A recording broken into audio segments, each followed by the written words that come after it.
Baik, Assalamualaikum warahmatullahi wabarakatuh. Halo Mas Agil, Waalaikumsalam selamat warahmatullahi wabarakatuh. malam. Malam, Mbak Retno. Mohon maaf, Iya, telat. enggak Mas, baru 3 menit. Ini dari tadi nungguin Oh, Mas iya. Agil. Iya. Gimana Mas Agil kabarnya? Alhamdulillah sehat. Eh, Alhamdulillah. apa ya? Kalau Padang sih sekarang Oh, masuk lagi di Padang zona Mas? merah juga. Di Padang saya. Kita masih Oke. WFH dari Maret sampai sekarang. Oh, Pergi ke jadi Padang tujuannya ini menghindari COVID. belum kembali Di ke ibu Padang kota juga sama sekali COVID. Mas? Belum, Iya Mbak. ya, kayak Padang lagi tinggi-tingginya juga ya Mas ya? Iya. Paling nanti di Oktober sepertinya udah balik ke Jakarta. Karena kan kampus sudah mulai kuliah kan. Iya. Di UI Eh, belum? Udah mulai kuliah? belum Mas. Kita di Oke, pertengahan ini juga nanti. Baru mau mulai ospek ini, siap. teman-teman mahasiswa. Oke, Oke, kita mulai ya Mas ya? siap Mbak. Oke, halo teman-teman semua. Sebelumnya, Assalamualaikum warahmatullahi wabarakatuh. Senang sekali pada malam hari ini, Pusat Studi Hukum Konstitusi Fakultas Hukum Universitas Islam Indonesia mengadakan agenda yang kita beri judul platformnya adalah Ngomen.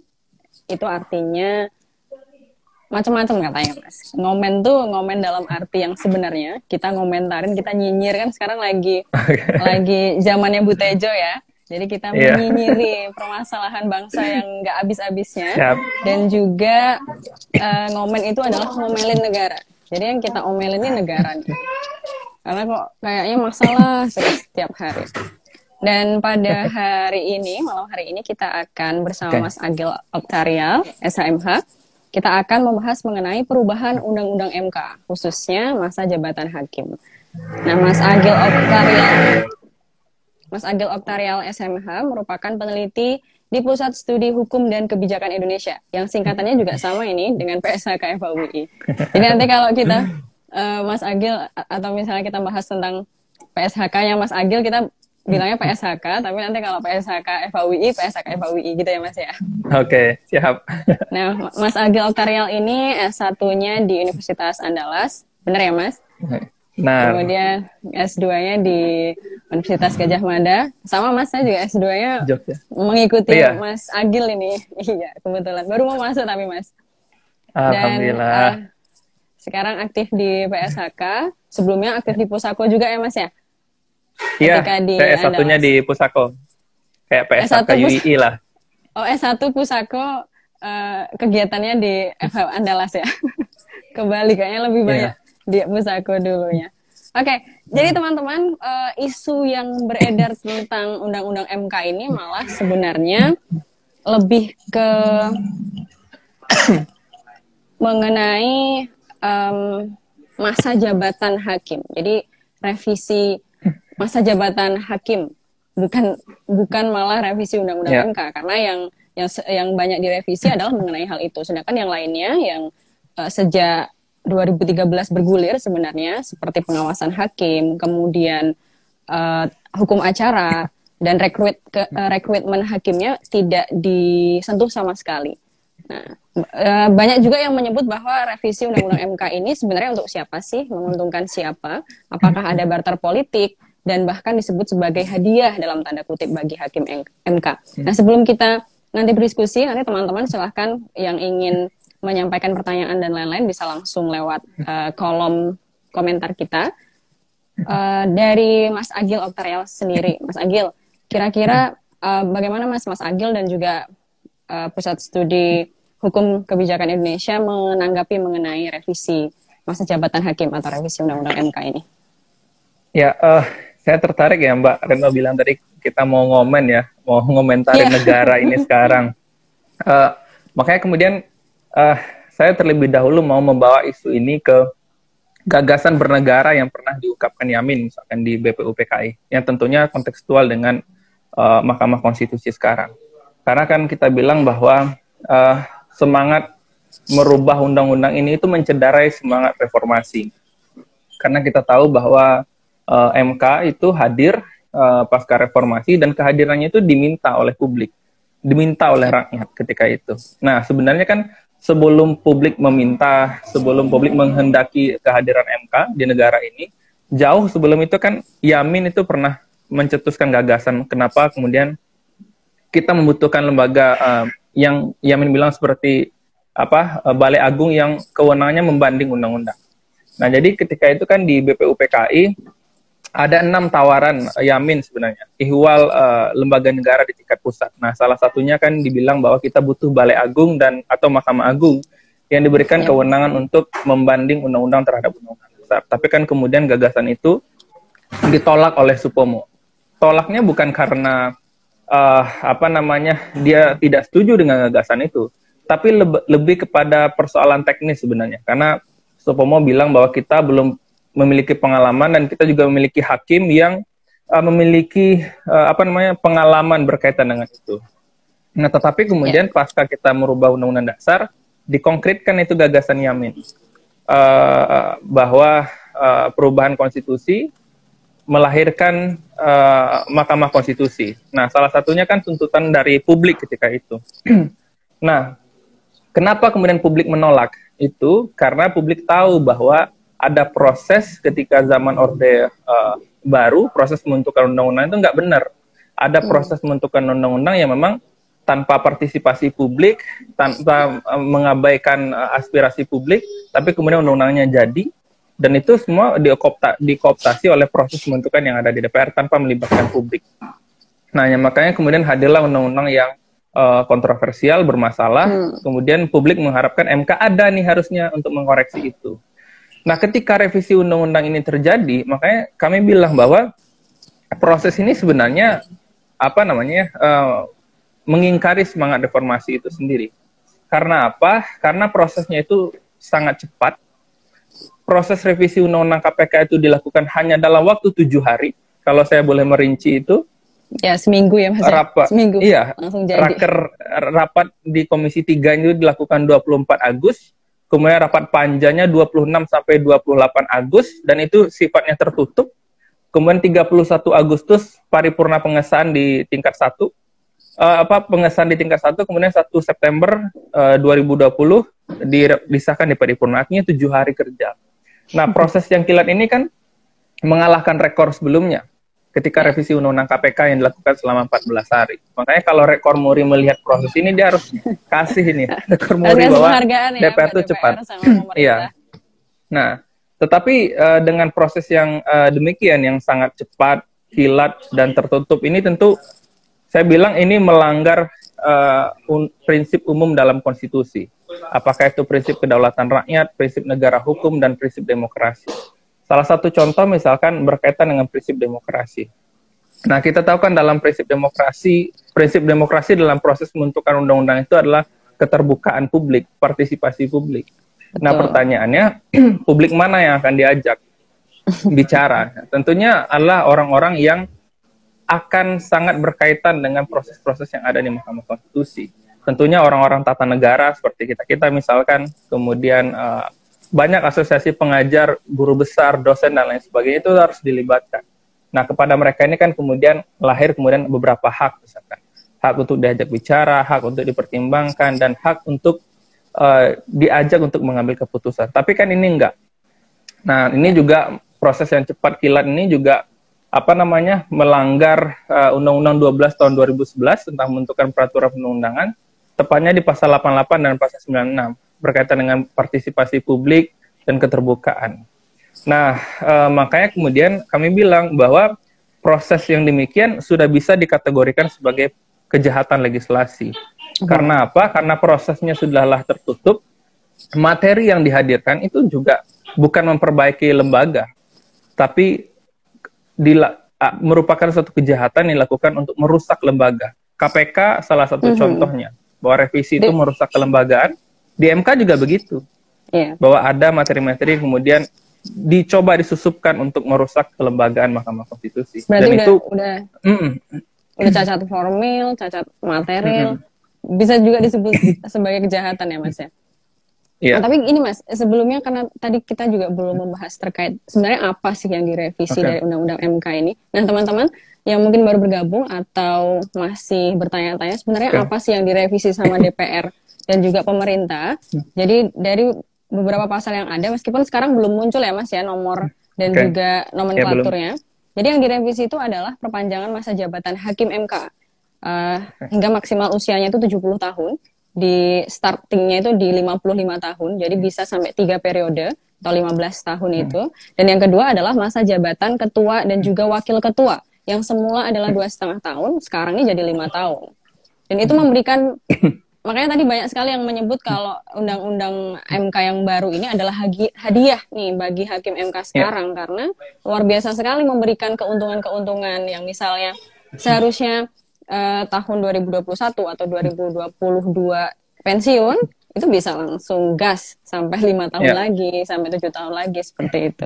Nah, kalau melihat terkait dengan materialnya nih Mas, yang direvisi ini, kok hanya terkait dengan masa jabatan? Sebenarnya Mas Agil melihatnya seperti apa, Mas? Apakah memang benar sih undang-undang MK ini memang dikhususkan atau ada, kalau kita bicara berarti politik hukumnya ya, sebenarnya gimana nih Mas politik hukumnya undang-undang MK yang baru ini? Iya, politik hukum yang dilakukan DPR dan pemerintah dalam hal ini Presiden ya dalam merevisi undang-undang MK tentunya tidak menjawab kebutuhan real dari Mahkamah Konstitusi sekarang. Nah, paling karena tidak itu sebenarnya apa Mas kebutuhan MK sekarang itu apa Mas? Iya, paling tidak itu ada 7 bahkan lebih, tapi ini yang menjadi kebutuhan krusial bagi Mahkamah Konstitusi sekarang, berkaca kepada kebutuhan MK selama 17 tahun berdiri, kemudian berkaca juga pada peradilan konstitusi di beberapa negara. Misalkan satu adalah berkaitan dengan constitutional complaint atau pengaduan konstitusional dari warga negara kepada MK. Nah, ini sebenarnya adalah kewenangan yang juga ditawarkan MK ketika proses di Komisi 3. Teman-teman saya, ada beberapa orang peneliti di MK, dia menyatakan bahwa MK itu sebenarnya mengusulkan berkaitan dengan salah satunya constitutional complaint, tapi usul ini ditolak. Kita nggak tahu, dia bilang penguatan MK, tapi usul dari MK itu ditolak. Yang kedua adalah berkaitan dengan constitutional question, misalkan, atau pertanyaan konstitusional yang diberikan oleh warga negara kepada hakim konstitusi, apabila kemudian ada berkaitan dengan hak konstitusionalnya. Yang ketiga adalah melakukan pengujian peraturan perundang-undangan satu atap di Mahkamah Konstitusi. Nah, kita kan tahu bahwa ada 2 proses pengujian undang-undang sekarang, ada di Mahkamah Agung dan Mahkamah Konstitusi. Kadang-kadang dua pengadilan ini sama-sama menegasikan. Salah satunya, misalkan contoh berkaitan dengan pemilu kemarin, misalkan, calon mantan narapidana kemudian tidak boleh mencalonkan diri. Tapi di Mahkamah Agung dibolehkan, di Mahkamah Konstitusi tidak. Ya. Yang keempat, misalkan mengatur mengenai standar rekrutmen hakim konstitusi yang sekarang itu masih berbeda-beda. Di DPR beda, di Mahkamah Agung, di Mahkamah Agung beda, di Presiden berbeda. Itu standarnya seperti apa? Yang lebih parah itu misalkan di Mahkamah Agung, itu prosesnya sudahlah tertutup, orangnya kita nggak tahu siapa, tapi kemudian tiba-tiba Presiden Jokowi melantik. Beda misalkan kalau di Presiden, dia membentuk pansel misalkan. Nah, itu lebih terbuka. Publik tahu siapa yang mendaftar, track record-nya siapa, publik bisa mengawasi prosesnya, dan lain sebagainya. Tapi di DPR, dia tidak membentuk pansel, tapi panel ahli. Panel ahli ini lebih kepada bertanya saja, seperti kita bertanya kepada calon hakim ketika dilakukan prosesnya di panel presiden, fit and proper test. Tapi tidak memiliki power untuk memutuskan siapa yang berhak dipilih. Kembali lagi ke proses politik DPR. Nah, ini kan perlu diatur. Nah, kemudian yang kelima misalkan penguatan pengawasan dan dewan etik di Mahkamah Konstitusi. Nah, malahan kemarin itu di revisi undang-undang sekarang kan memang dewan etik itu diotak-atik lagi tuh, dirubah. Tapi menurut saya adalah norma yang berkaitan dengan pengaturan dewan etik itu malah melanggar putusan Mahkamah Konstitusi. Kalau kita lihat komponen dari Dewan Etik yang ada sekarang, salah satunya kan Komisi Yudisial. Kalau dulu kan tidak ada. Kalau sekarang salah satu unsur dari Dewan Etik itu adalah Komisi Yudisial yang diwakili oleh pimpinannya. Kita tahu bahwa ketika pimpinan KY itu masuk ke Dewan Etik, itu dia mewakili kelembagaan, bukan secara personal. Nah, ketika dia masuk ke sana, artinya kan KY secara kelembagaan ikut mengawasi MK. Padahal kita tahu Mahkamah Konstitusi itu tidak berwenang atau tidak berhak diawasi oleh Komisi Yudisial. Nah, ini kan perlu diatur lagi sebenarnya. Bagaimana kemudian MK yang sekarang jabatan 15 tahun tapi tanpa pengawasan eksternal. Ini kan perlu diatur ulang bagaimana kemudian penguatan Dewan Etik dan lain sebagainya. yang kemudian yang menurut saya perlu juga diatur nih, kepatuhan terhadap putusan MK atau constitutional obedience. Sekarang ini kan banyak putusan MK yang membatalkan undang-undang, baik keseluruhan, sebagian, atau Tapi nggak bisa konstitusional dieksekusi. bersyarat, tapi nggak pernah dieksekusi. Itu dinegasikan dalam proses yang terjadi di DPR misalkan. Nah, ini juga harus diatur. Dan kemudian sanksi apa yang bisa diberikan ketika putusan MK tidak dilaksanakan. Dan apa dampaknya terhadap produk hukum yang melanggar putusan MK, tanpa perlu lagi diuji ke MK. Nah, itu kan menjadi problem dan kebutuhan bagi MK sendiri. Dan yang terakhir tentunya adalah, MK itu sekarang kalau kita baca juga tulisannya siapa? Pak Palguna di Tempo beberapa hari yang lalu, sebenarnya kan kebutuhan MK sekarang adalah mengkompilasi beberapa hukum acara yang berserakan itu di peraturan Mahkamah Konstitusi, kita naikkan levelnya ke undang-undang. Tujuannya apa? Agar kemudian ada suatu mekanisme yang ajak di Mahkamah Konstitusi dan kemudian hukum acara itu tidak sebentar-sebentar berubah. Kepastian nah, ini kan ya ada kepastian hukum agar kemudian menghindari MK juga dari proses menyeret-nyeret MK ke kegiatan politik. Nah, misalkan kita tahu di proses pilkada misalkan ada syarat minimal selisih suara 2% yang diatur di peraturan MK. Kalau kemudian pasangan calon kepala daerah ingin menggugat hasil pilkada itu ke MK, kan bisa saja nanti ketika pemilu dilakukan kemudian syaratnya dirubah menjadi 1%. Ini kan bahaya juga bagi marwah Mahkamah Konstitusi. Makanya agar tidak mudah dirubah, levelnya dinaikkan. Tetapi kan dalam revisi tidak. Revisi yang dilakukan sekarang itu bukan menjawab kebutuhan MK, melainkan menurut saya adalah merusak MK secara kelembagaan. Karena materi yang diatur ya itu tadi, hanya berkaitan dengan masa jabatan pimpinan MK, masa jabatan hakim MK yang minimal 55 tahun dan maksimal 70 tahun atau tidak melebihi 15 tahun masa jabatan. Itu nggak urgent sama sekali nggak sih, Mas? Nggak urgent sama sekali lagi.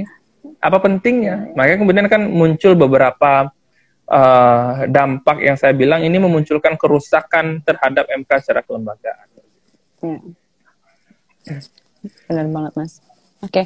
Nah, tadi itu teman-teman terkait permasalahan-permasalahan yang ada di Undang-Undang MK yang baru saja direvisi, atau tadi kalau kita bilang adalah Undang-Undang Masa Jabatan Hakim MK, karena nggak mengatur tentang hal lain selain itu. Nah, kalau ini Mas Agil, kita kan tadi Mas Agil banyak banget nih mempermasalahkan problem-problem yang dihadapi oleh Undang-Undang MK, terus kebutuhan masyarakat, karena MK ini kan the guardian of constitution ya, dan sudah sepatutnya keberadaan MK itu tadi untuk menjaga ketika undang-undang yang ada itu menyeleweng, karena itu dibuat di DPR dan juga pemerintah. Kemudian jalan satu-satunya masyarakat itu adalah di Undang-Undang MK tadi. Tapi kemudian tadi Mas Agil juga menyebutkan kalau ini tuh akan merusak institusi MK, bahkan bisa saja mengganggu independensi hakim, karena kok kemudian kalau saya baca di media Indonesia kemarin itu ada yang bilang kalau ini ketika hakim yang kemudian diberikan hadiah masa jabatan yang cukup panjang ini, kemungkinan besar ya, apalagi nih sekarang lagi pandemi, itu merasa senang dengan hadiah yang diberikan DPR dan juga pemerintah. Dan tentu nanti kalau ke depan kan akan banyak sekali JR atau RUU yang undang-undang minerba misalnya, kemudian RUU yang problematik lainnya lah, yang itu harus diselesaikan oleh MK. Nah, kemudian Mas, kalau misalnya kita nih sebagai masyarakat, sebagai civil society dan juga pusat studi menginginkan, karena kita kan cukup resah nih dengan undang-undang MK yang sorry to say deh kalau saya bilang ini nggak mutu sama sekali, karena ya apa sih yang direvisi? Nah, kita mau mengajukan JR kan sudah banyak juga isu yang bergulir kalau civil society mau men-JR RUU MK yang baru. Kira-kira potensi JR menurut Mas Agil gimana, Mas? Kemungkinan gimana nih? Karena ini kan jelas sekali berkaitan dengan kepentingan hakim-hakim MK ya, dan sebelumnya juga pernah kan banyak yang menggugat terkait kepentingan MK. Kira-kira gimana Mas Agil melihat itu? Ya, pertama tentu yang terfikir di benak kita ketika kemudian prosesnya sudah berantakan di DPR dan substansinya tidak benar adalah melakukan judicial review ke Mahkamah Konstitusi. Tetapi kan yang menjadi batu besar bagi kita yang menghalang itu adalah ini undang-undang ini adalah undang-undang yang menguntungkan Mahkamah Konstitusi. At least 9 hakim konstitusi diuntungkan. Apakah kemudian ada peluang 9 orang ini akan membatalkan undang yang menguntungkan mereka? Awalnya saya berpikir adalah satu, ini pasti akan ditolak. Yang kedua, kalaupun prosesnya diterima, pasti MK akan bilang ini adalah open legal policy atau kebijakan hukum terbuka dari pembentuk undang-undang. Nah, tetapi kemudian setelah saya pelajari beberapa pengujian di MK yang berkaitan dengan Undang-Undang Mahkamah Konstitusi, ada 7 putusan yang pernah diputus oleh MK. 4 diantaranya kalau saya tidak salah itu adalah dikabulkan, dan 3 itu dikabulkan sebagian. Artinya MK tidak bisa menghindar dengan dalih bahwa MK tidak bisa atau tidak berwenang mengadili dirinya sendiri. Artinya menurut saya masih ada peluang karena MK pernah mengadili dirinya sendiri. Artinya tidak ada alasan bagi MK untuk menolak perkara ini. Bahkan ultra petita ya. Ultra petita. Nah, yang kedua adalah yang perlu dilihat adalah sekarang ini sebenarnya bukan lagi persoalan uji konstitusionalitas. Karena sebenarnya sekarang lebih kepada menguji integritas hakim konstitusi yang 9 orang ini. Nah, kita kan tahulah kalau bahwa hakim tidak boleh berkomentar apalagi terhadap objek yang menguntungkan dirinya sendiri. Terhadap putusannya dia tidak boleh berkomentar apalagi terhadap undang-undang yang menguntungkan dirinya sendiri. Makanya kemudian hakim hanya boleh berkomentar di dalam putusannya. Kita hanya bisa membaca komentar hakim dalam putusannya.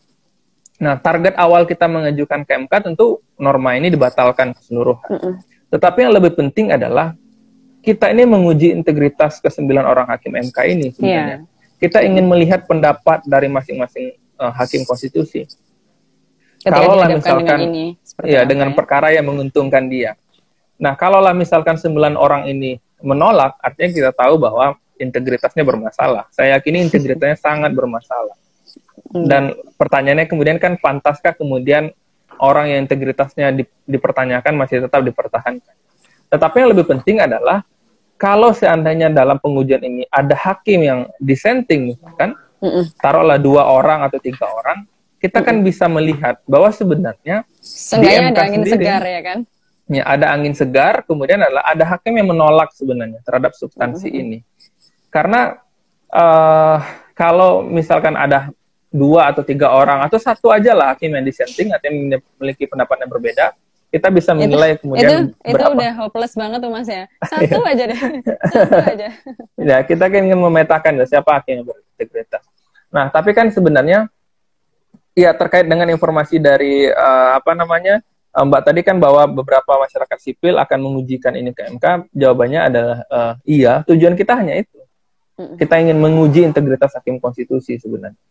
Nah, dan harapannya tentu ya dibatalkan. Tetapi kan yang perlu kita ingat bahwa menambah masa jabatan hakim konstitusi menjadi 15 tahun ini secara akademis itu tidak pernah dijelaskan di dalam naskah akademiknya. Mungkin ini juga yang akan kita sampaikan kita yang mengajukan ke Mahkamah Konstitusi. Di dalam naskah akademik 15 tahun masa jabatan, minimal 55 tahun umur dan maksimal 70 tahun itu tidak pernah dijelaskan. Nah, apalagi kan kemudian 15 tahun itu untuk lembaga peradilan di Indonesia itu adalah waktu yang cukup lama. Karena biasanya dan kayaknya satu-satunya terkait dengan masa jabatan yang 15 tahun itu juga MK ini nggak sih? Yang lainnya juga maksimal 2 periode, 10 tahun. 2 periode, iya. Ini sampai 15 tahun. Iya, di negara, makanya saya bilang bahwa jabatan yang panjang itu adalah di negara-negara yang tingkat kepercayaan publiknya itu tinggi terhadap lembaga peradilan. Makanya kemudian legislatornya berani itu mengasih masa jabatannya misalkan 9 tahun, nggak ada juga yang 15 tahun. 9 tahun, 10 tahun, atau 12 tahun misalkan. Itu terhadap negara-negara yang kepercayaannya tinggi kepada lembaga peradilan. Sekarang bagaimana? Kita nggak percaya kepada lembaga peradilan. Banyak survei yang menyatakan bahwa selain DPR, peradilan adalah lembaga yang dinyatakan sebagai lembaga terkorup. dan kepercayaan publik pun masih rendah terhadap lembaga peradilan. Salah satunya termasuk kepada Mahkamah Konstitusi. Apalagi kan Nah, makanya ada kasus iya, sebelumnya. ya beberapa orang ya kan yang pernah ditangkap. Makanya saya pernah di satu forum itu dihadapkan dengan salah satu anggota Komisi 3. Saya sebut aja Pak Arteria Dahlan. Saya tanya, apa justifikasi kenapa awalnya DPR tuh maunya 60 tahun, tapi ini deal-dealan dengan pemerintah. Jadi DPR tuh mengusulkan minimal 60 tahun, deal-dealan dengan pemerintah jadinya 55 tahun. Itu aki-aki semua itu nanti. Iya, saya tanya, apa justifikasi memilih umur 55 tahun? Dia bilang, sekarang ini kita sulit mencari orang yang memiliki kepribadian negarawan. Nah, dia anggap bahwa di 55 tahun itu adalah usia yang cukup bagi seorang selesai dengan dunianya dan masuk kategori negarawan. Dan dia juga bilang bahwa 9 orang hakim ini adalah orang-orang yang negarawan dan yang patut dipertahankan sampai usianya 70 tahun atau sampai masa jabatan 15 tahun. Nah, menurut saya ini adalah jawaban yang sangat mengada-ngada dan tidak berdasar. Sangat subjektif. Sangat subjektif. Karena usia itu tidak menentukan integritas seseorang. Saya misalkan mau mencontohkan, ada hakim yang masuk di bawah umur 55 tahun, tapi beberapa putusannya, dan dia memimpin lembaga itu progresif.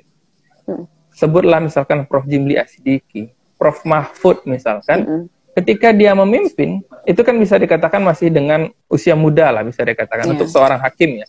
Tapi kita lihatlah pertimbangan-pertimbangannya, dalil-dalil, pertimbangan hakim yang disampaikan itu putusannya sangat tebal dan sangat bagi kita mahasiswa dulu sangat ini putusan yang sangat luar biasa. Bahkan pertanyaan hakim-hakim pun ketika itu sangat tajam. Iya, pertanyaan hakim pun ketika di persidangan itu sangat tajam. Nah, tetapi kita lihat hakim-hakim yang lewat dari umur 55 tahun justru melakukan praktik korupsi di Mahkamah Konstitusi. Akil Mukhtar misalkan melakukan korupsi ditangkap KPK. Kemudian ada Patrialis Akbar korupsi ditangkap KPK.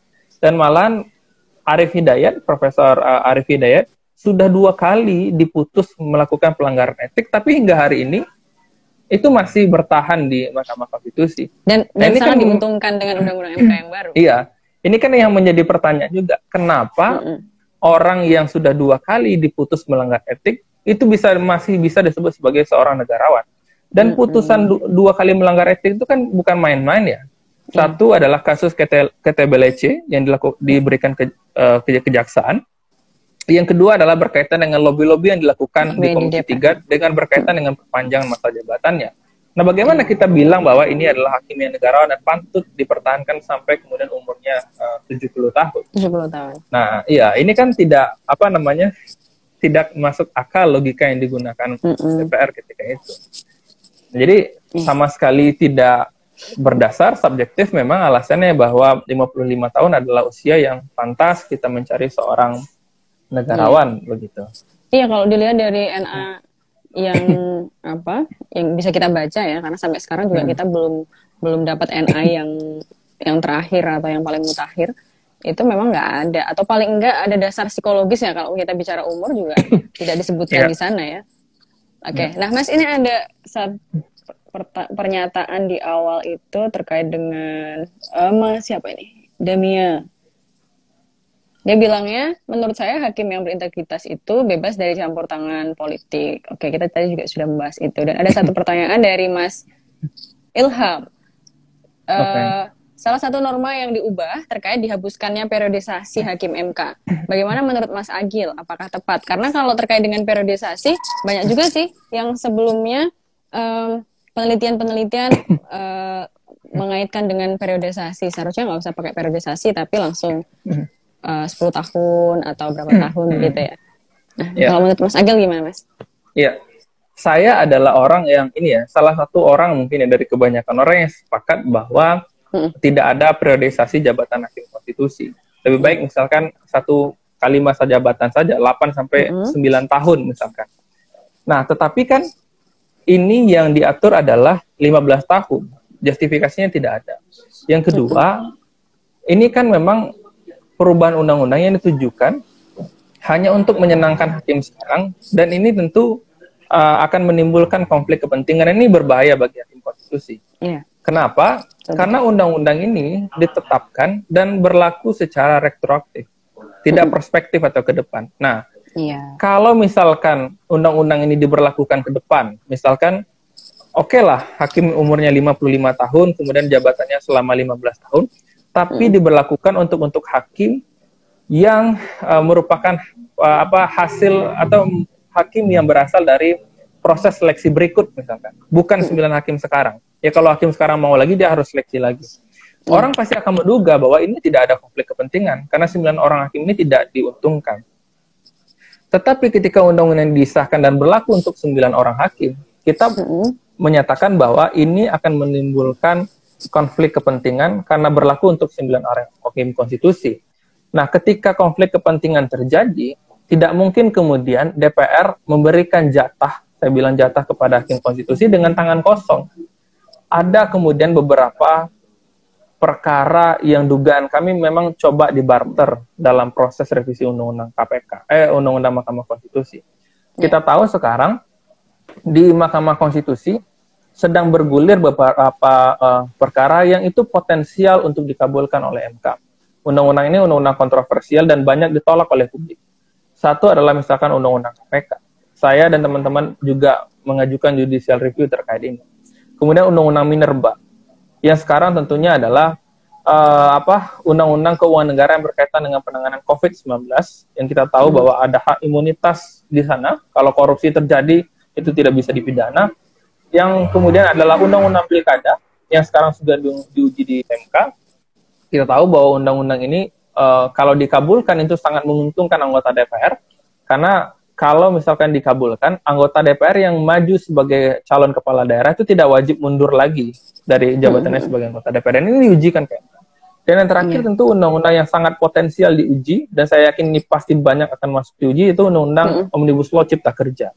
Nah, orang pasti akan menduga ketika revisi ini dilakukan, tujuannya adalah untuk menggoda hakim, atau gratifikasi terselubung diberikan kepada hakim agar kemudian perkara-perkara yang sedang berlangsung di Mahkamah Konstitusi itu ditolak. Makanya ada barter politik.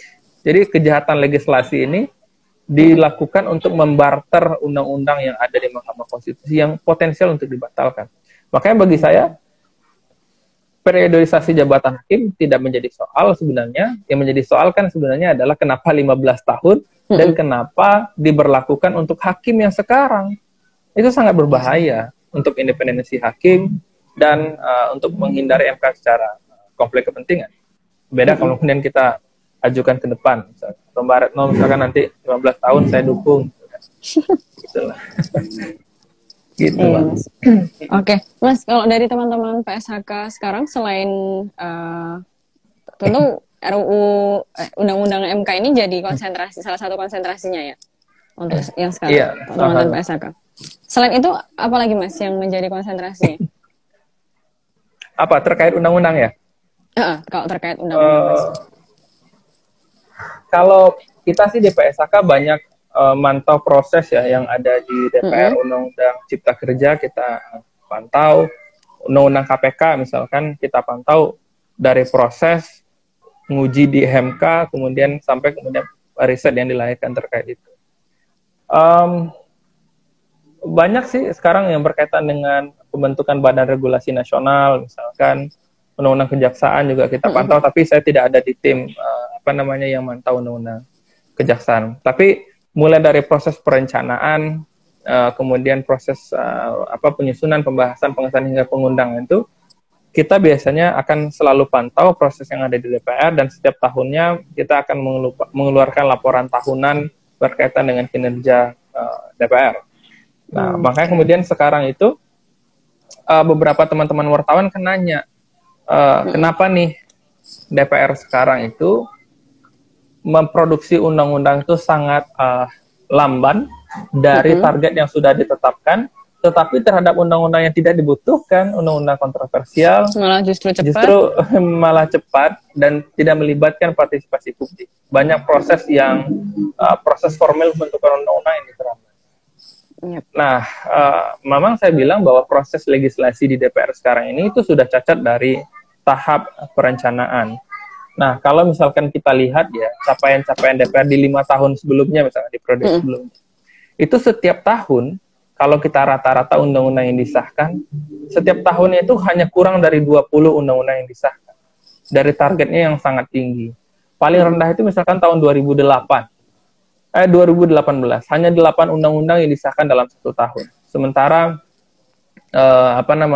prolegnas prioritasnya itu hampir 50 gitu. Di 2020 juga begitu. Undang-undang yang menjadi prioritas itu ada 50 rancangan undang-undang. Kita kritik tuh dari awal. DPR harus evaluasi diri lah, bahwa kita lihat capaian yang selama ini terjadi itu selalu tidak memenuhi target. Kemudian DPR sama sekali tidak memperlihatkan etikat baik ya ketika merencanakan ini, karena tidak undang-undang yang diusulkan itu tidak melalui proses kalkulasi yang matang. Makanya kemudian lahir 50 undang-undang dan sampai hari ini bisa dikatakan bahwa baru 6 yang disahkan. Dan ini sudah September. Sebentar lagi kita masuk 2021. Nah, dari 6 atau 7 undang-undang yang disahkan hari ini, kebanyakan itu adalah undang-undang yang bukan berkaitan dengan prolegnas prioritas 2020. Undang-undang yang disahkan itu adalah banyak berkaitan dengan pengesahan perjanjian internasional. Yang kedua adalah penetapan Perpu. Yang ketiga adalah undang-undang yang merupakan yang masuk daftar kumulatif terbuka. Misalkan undang-undang MK ini kan dibilang masuk daftar kumulatif terbuka, tindak lanjut dari putusan MK. Dia kenapa cepat? Dia carry over. Nah, makanya saya bilang undang-undang MK ini patut dicurigai hanya dalih saja masuk daftar kumulatif terbuka. Karena apa? Dia tindak lanjuti putusan MK misalkan yang tahun 2011. Nah, pertanyaannya kenapa baru 9 tahun putusan MK itu ditindaklanjuti? Nah, yang kedua adalah apa yang dirubah dalam revisi undang-undang MK yang hari ini itu bukan tindak lanjut dari putusan MK. Kalau tidak salah ada 4 putusan MK yang menjadi dalih ya bagi anggota DPR, tetapi revisi itu tidak menunjukkan bahwa ini memang tindak lanjut dari putusan MK tersebut. Nah, misalkan putusan MK 49/2011, 34/2012, 7/2013 dan putusan MK 7/2013. Nah, yang satu lagi saya ingin sampaikan bahwa kan dibilang bahwa kenapa prosesnya cepat. Kita tanyakan ke DPR, kenapa prosesnya cepat? Dia bilang, ya kita carry over. Carry over itu kan ada proses lanjutan dari periode sebelumnya ke periode sekarang. Tapi kita lihatlah di pasal, saya lupa ya, di pasal 73A atau 78A itu, di Undang-Undang 15/2019 tentang pembentukan peraturan perundang-undangan.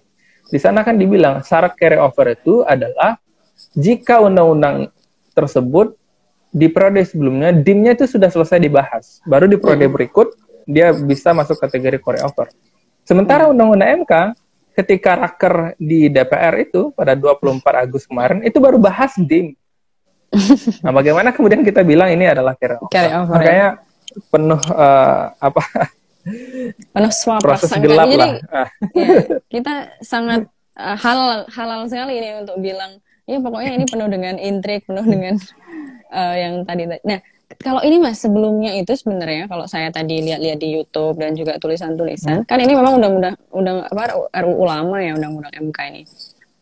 Isunya itu DPR juga mengakui sendiri kalau yang masih menjadi problem sekarang adalah pengawasan Mahkamah Konstitusi, kemudian rekrutmen hakim Mahkamah Konstitusi yang masih bermasalah. Jadi kami akan fokus ke sana. Itu beberapa tahun yang lalu tuh, ketika awal-awal Undang-Undang MK itu digulirkan. Nah, tapi kemudian kenyataannya sekarang nih yang muncul di publik ya itu tadi terkait dengan masa jabatan. Jadi gimana menurut Mas Agil lagi nih terkait inkonsistensi DPR yang memang sebenarnya ya kita tidak perlu ragukan lagi inkonsistensinya. Ya, melihat ini berarti proses formilnya yang tadi pertama tidak melibatkan partisipasi publik, kemudian yang kedua melewati batas-batas rata-rata standar yang biasanya dilakukan oleh DPR. Ya, sebenarnya kita sudah tahu lah ya bahwa DPR jarang konsisten ya dengan apa dengan ucapan. Ya kalau kita bercandanya kan janji-janji caleg lah gitulah. Maksudnya ya nggak hanya ketika dia nyalek, ketika dia DPR pun janjinya sama, tetap tidak dipenuhi. Tapi yang saya kasihan itu sebenarnya tidak hanya kita yang ditipu oleh DPR ya, tapi MK secara kelembagaan sebenarnya juga ditipu. Saya pikirnya gini, ketika revisi undang-undang KPK, yang kita persoalkan adalah pimpinan KPK dan KPK secara kelembagaan itu tidak pernah dilibatkan dalam proses. Nah, bayangkan itu lembaga yang akan menjadi objek pengaturan tapi tidak dilibatkan. Nah, bagaimana kemudian kita akan tahu kebutuhan dari dalam? Nah, ini sepertinya terbaca. Jadi, apa yang selama ini kita sampaikan, kenapa KPK nggak dilibatkan itu, terbaca sama DPR. Makanya kemudian dalam revisi Undang-Undang MK, dia ikutkan MK hadir. Hakim kan nggak mungkin hadir, makanya kemudian yang diwakili oleh Pak Sekjen, kemudian peneliti-peneliti di MK. Nah, bayangan saya adalah ketika MK dihadirkan di sana, harusnya kan apa yang menjadi kebutuhan MK yang saya sampaikan tadi itu dijawab dalam revisi. Misalkan berkaitan dengan constitutional complaint yang memang diusulkan oleh MK. Itu kan harus dijawab. Makanya kemudian saya bilang tidak kita hanya yang tertipu, tapi MK juga tertipu. Karena apa? Semua tawaran dari MK itu tidak ada yang dikomodir dalam revisi undang-undang ini. Makanya kita juga bilang bahwa wah ini keterlaluan DPR ini. MK udah diajak, tapi prosesnya tidak prosesnya melibatkan MK hanya untuk dalih agar proses ini tidak dibilang cacat formil. MK diajak, tetapi secara substansi MK tidak dilibatkan. Nah, tetapi kemudian saya bilang selain MK tidak dilibatkan, selain MK juga dirugikan. Nah, sebenarnya orang di luar banyak juga dirugikan dalam proses ini. Misalkan kita tahulah ada beberapa orang atau banyak orang yang merupakan calon potensial untuk mengisi jabatan Hakim Konstitusi. Tetapi dengan usia minimal 55 tahun ini kan menutup ruang ya bagi calon-calon potensial yang masih muda itu untuk berkarir di Mahkamah Konstitusi. Sebelumnya 45 malah kita tahu, ya? Iya, 45 kemudian naik jadi 47 di 2011. Nah, kita tahu kan dengan beban kerja Mahkamah Konstitusi, apalagi nanti mau pilkada dan lain sebagainya, dengan tren putusan MK yang sangat menurun, kita butuh adalah hakim-hakim yang muda, yang masih berpikir kuat begitu, untuk meningkatkan kualitas dari putusan MK. Saya tidak membayangkan ya ketika kemudian hakim-hakim yang sudah lanjut usia sampai 70 tahun itu berada di MK, kemudian yang membuat putusan itu bukan dia. Mulai dari ngedraft, dari ide putusan sampai ngedraft itu nanti malah yang lebih banyak dikerjakan oleh tenaga ahli, peneliti-peneliti yang mendampingi Hakim Konstitusi. Ini kan sangat berbahaya, karena kemudian ketika putusan itu diberlakukan, sifatnya erga omnes, mengikat semua, tapi kemudian di balik meja itu bukan hakim kerja, karena kemudian usianya sudah terlanjur tua, misalkan. Makanya, ya selain kita ditipu, MK ditipu, ya calon potensial sebenarnya juga ruangnya juga ditutup. Sangat tertutup gitu. Ya dengan undang-undang yang baru. Nah, ini ada pernyataan nih dari Herdana 8787. Saya sangat heran kenapa yang diprioritaskan ya RUMK di Undang-Undang MK ya, ini justru malah masa jabatan hakim, bukannya pengaduan konstitusional atau constitutional question. Padahal kewenangan tadi sangat dibutuhkan. Tadi kayaknya juga udah sempat dibahas Mas Agil terkait dengan constitutional question. Ya, alasan dari DPR, jadi pada tanggal 27 sampai tanggal 28 itu kan dilakukan rapat tertutup ya di Panja. Nah, salah satunya kan memperdebatkan usulan dari MK yang berkaitan dengan constitutional complaint dan constitutional question itu. Maka kemudian rapatnya dilakukan tertutup. Selain kemudian membahas masa jabatan hakim. Kita tahu ketika undang-undang ini tidak diberlakukan terhadap 9 hakim, ada 1 orang hakim yaitu Profesor Saldi Isra yang tidak bisa ikut perahu begitu ya. Jadi dia tinggal sendiri, sisanya 8 tetap maju. Nah, perdebatan terjadi di sana ketika rapat tertutup. Saya dapat informasi dari beberapa teman media yang memang in charge di proses itu, liput di DPR. Rapat tertutup dilakukan adalah untuk membahas status Profesor Saldi Isra Yang kedua adalah berkaitan dengan constitutional complaint dan constitutional question seperti pertanyaan tadi. Nah, kenapa ini ditolak? Lagi-lagi jawabannya adalah bukan karena tawaran MK itu dimentahkan dengan teori, dengan perbandingan, atau dari gagasan dari anggota DPR. Melainkan dia bilang bahwa saluran itu sekarang sudah ada. Dia bilang, kalau constitutional complaint, constitutional question, kita sudah ada pengadilan tata usaha negara. Kita sudah ada ombudsman gitu. Nah, bagi mereka dua lembaga ini itu sudah bisa menjawab kebutuhan yang disampaikan oleh Mahkamah Konstitusi. Nah, kita kan agak tergelitik ya bahwa ini suatu konsep yang sangat jauh berbeda.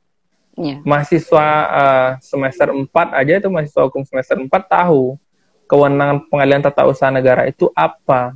Perbandingannya dengan MK apa ketika diberikan kewenangan constitutional complaint.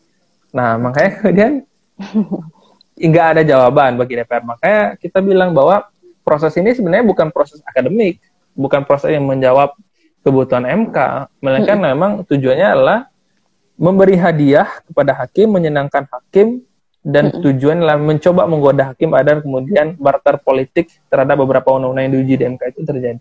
Tidak lebih daripada itu. Gitu. Ya, jadi sah-sah saja kemudian kalau masyarakat, civil society beranggapan ini adalah hadiah, yaudah nih hadiah aja, nggak usah dikasih tanda kutip lagi berarti ya, ini hadiah untuk hakim-hakim MK sekarang untuk melancarkan agenda-agenda DPR ataupun pemerintah ke depan. Nah, jadi kalau PSHK nih Mas, PSHK FHUI sedang di internal sedang mencoba merumuskan kira-kira kita juga akan berpartisipasi di judicial review terkait dengan undang-undang MK. Jadi sedang ingin merumuskan kira-kira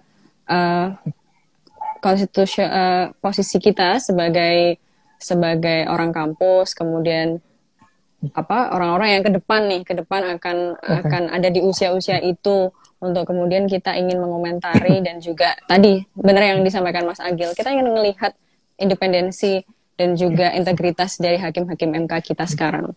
Ada nggak yang care dengan problem ini, atau ya udah makasih untuk DPR seperti itu. Nah, kalau dari PSHK sendiri Mas, ada nggak agenda untuk ke sana, atau kemudian yang jadi kegiatan atau fokus utama dari PSHK terkait dengan undang-undang MK yang sudah disahkan ini apa untuk sekarang? Ya, dalam waktu dekat tentu PSHK salah satu ya ke depan yang akan terlibat dalam proses judicial review. Yang kedua adalah kita ingin mengusulkan bahwa undang-undang MK ini kembali dimasukkan ke dalam prolegnas prioritas tahun 2021 untuk merevisi kembali undang-undang MK agar kemudian kebutuhan MK dikabulkan gitu, diakomodir dan MK diperkuat secara kelembagaan. Nah, terkait dengan misalkan langkah singkat ya berkaitan dengan langkah terdekat, nggak kasih kayak judicial review juga panjang rasanya. Undang KPK aja belum selesai sampai hari ini. Iya. Judicial review ke MK, kita kan dari koalisi Safe Mahkamah Konstitusi, sebenarnya itu adalah koalisi besar ya, yang juga diisi oleh teman-teman koalisi pemantau peradilan. Ada 15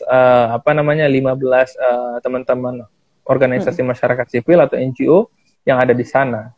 Nah, tapi yang beberapa hari lalu yang ngelit isu ini kan ada 4 lembaga, ada PSHK, ada ICW, ada Kode Inisiatif, sama Pusako Andalas.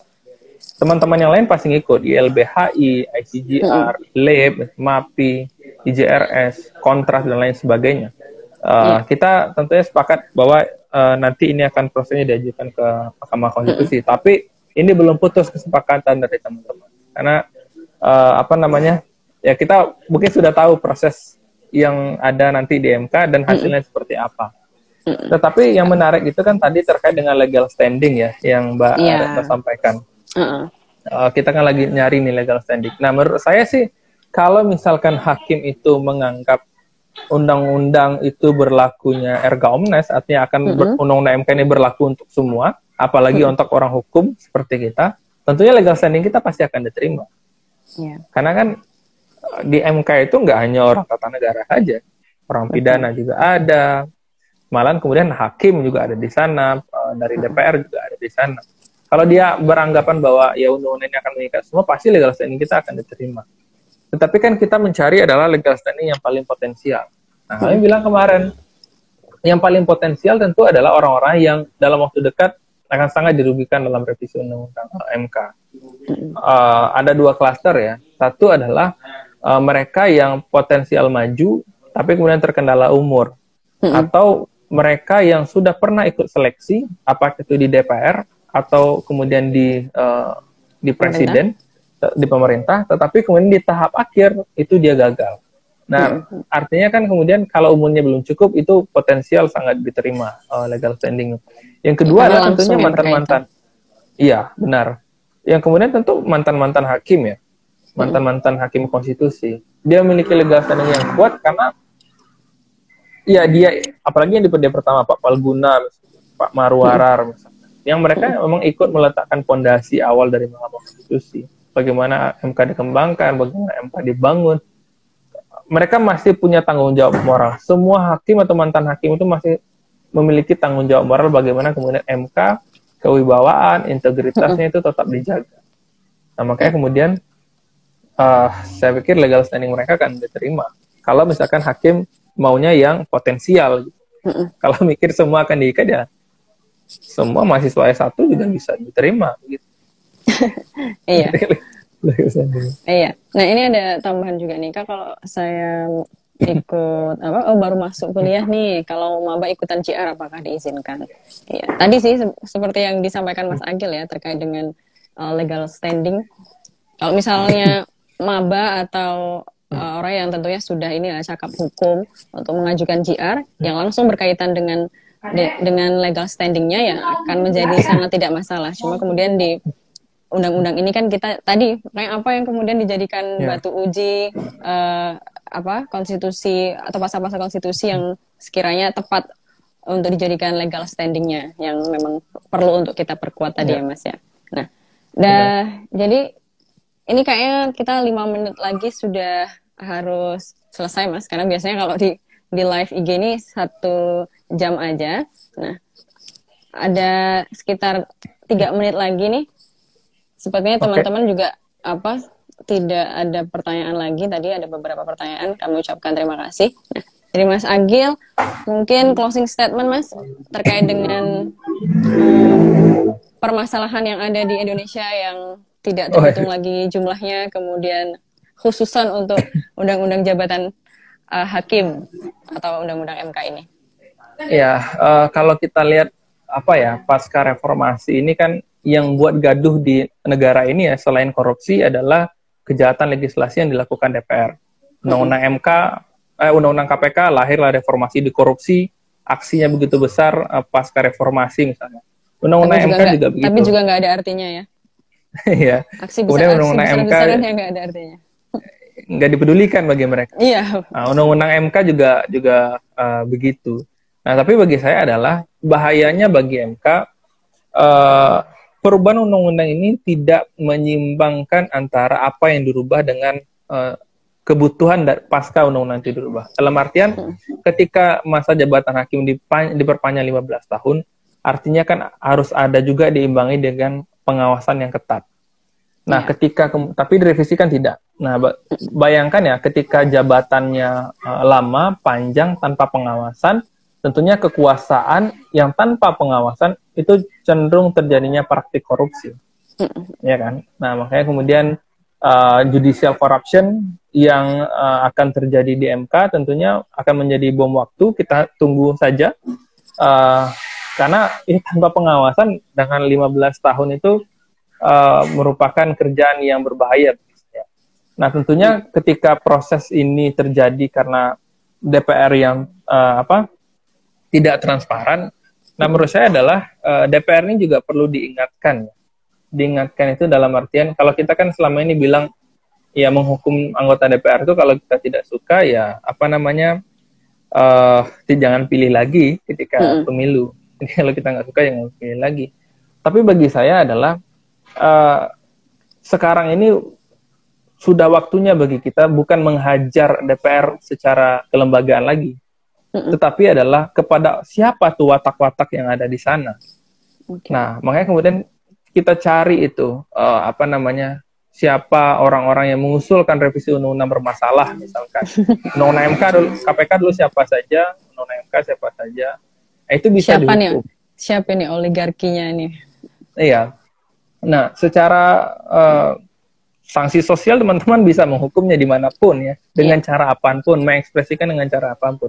Karena kalau kita kritik kelembagaan, mereka nggak merasa lagi. Tapi kalau udah kritik pribadinya dengan cara cerdas, mahasiswa hukum pasti tahu, dengan cara mengkritik itu akan lebih baik dan pasti akan lebih mengena gitu. Dan lebih penting adalah kritik kita jangan ke personal, tapi lebih kepada kebijakan, produk hukum dan kewenangan-kewenangan yang mereka lakukan. Itu kritik cerdas sih menurut saya. Iya, makasih banyak Mas Agil, waktunya malam hari ini. Kita kayaknya udah selesai bentar lagi. Semoga Mas Agil dan keluarga dan juga teman-teman PSHK selalu dalam keadaan sehat. Kemudian nanti kita akan bertemu di forum-forum akademik lain yang akan membahas tentang isu-isu ketatanegaraan dan juga permasalahan-permasalahan di Indonesia selanjutnya. Salam untuk teman-teman PSHK Mas dan juga keluarga. Sama-sama dari PSHK, Pak Dir, Mas Alan, nitip salam untuk Mas Halo, Agil Mas Alan. dan juga teman-teman. Terima kasih banyak. Sukses selalu Mas Agil dan amin. Sekali lagi kami ucapkan terima kasih. Dan mohon maaf untuk teman-teman semuanya atas teknis-teknis yang tidak berkenan pada malam hari ini. Ada pesan? Oke. Ya, terima kasih sekali lagi Mas Agil. Assalamualaikum. Sama-sama, Mbak. Waalaikumsalam warahmatullahi wabarakatuh.